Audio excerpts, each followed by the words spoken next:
প্রিয় শিক্ষার্থী, সবাইকে আন্তরিক অভিনন্দন। আজকে আমরা জীবন বিনিময় কবিতাটি নিয়ে আলোচনা করার চেষ্টা করব। জীবন বিনিময় কবিতাটি গোলাম মোস্তফা রচনা করেছেন।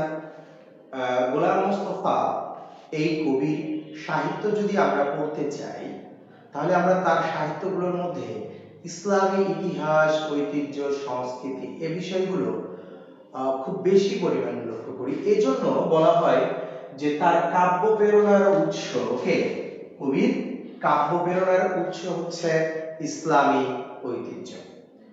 তার জীবন বিনিময় কবিতাটা নেওয়া হয়েছে বুলবুলিস্তান কাব্যগ্রন্থ থেকে। এটা আমাদের জন্য গুরুত্বপূর্ণ, বুলবুলিস্তান কাব্যগ্রন্থ থেকে।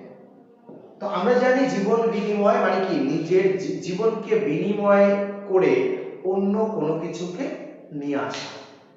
নিজের জীবনকে একটা জীবনের বিনিময়ে অন্য কিছুকে নিয়ে আসা, মানে একটার বিনিময় আমরা বুঝি মুদ্রা বা কিছু, একটা কিছু দেয়া আর একটা কিছু নেওয়া, এটাকে আমরা বিনিময় বলছি।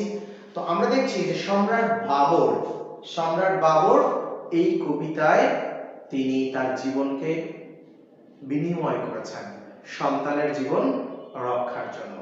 তো এই কবিতায় আমাদের মূল যে প্রতিপাদ্য সেটা হচ্ছে কি, পিতৃস্নেহের কাছে হয়েছে মরণের পরাজয়। পিতৃস্নেহের কাছে হয়েছে মরণের পরাজয়।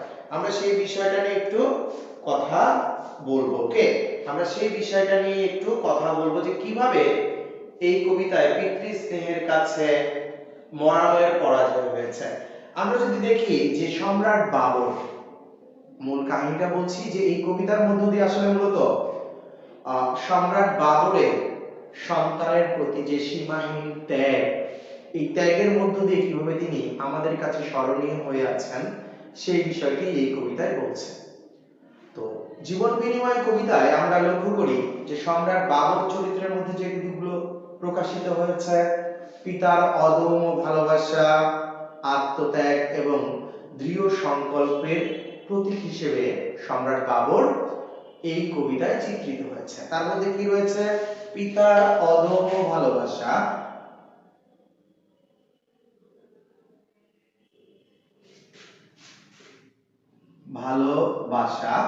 কার প্রতি? সন্তানের প্রতি। পিতার অদম্য ভালোবাসা, এই ভালোবাসা থেকে তিনি কি করেছেন? আত্মত্যাগ করেছেন। আত্মত্যাগ, সন্তানের ভালোবাসা থেকে তিনি নিজের জীবনটাকে ত্যাগ করেছেন এবং ত্যাগ করেছেন কিসে? দৃঢ় সংকল্পে বা স্রষ্টার উপর দৃঢ় বিশ্বাস থেকেই তিনি এই কাজটা করেছেন। তাহলে দৃঢ় সংকল্প